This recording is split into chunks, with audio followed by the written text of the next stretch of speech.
बातमीत सत्यता हीच आमची ओळख।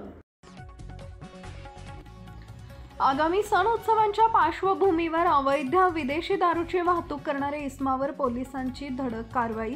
धुळे जिल्ह्यातील दोंडाईचा पोलीस स्टेशनचे पोलीस निरीक्षक दिनेश सोनवणे यांना मिळालेल्या गुप्त माहितीच्या आधारावर दोंडाईचा शहरातून नंदुरबारकडे चारचाकी वाहनातून अवैधरित्या विनापरवाना विदेशी दारूची वाहतूक होणार आहे। त्या अनुषंगाने नंदुरबार चौफुली इथं नाकाबंदी करून सदर वाहन अडून त्या वाहनाची तपासणी करण्यात आली। सदर वाहनात 2,55,000ची विदेशी दारू आढळून आली। वाहनासह एकूण 6,55,000 रुपयांचा मुद्देमाल पोलिसांनी जप्त करून दोन्ही इसमांवर दोंडाईचा पोलीस ठाण्यात गुन्हा दाखल करण्यात आला आहे। मुख्य संपादक जतीन बोरसे।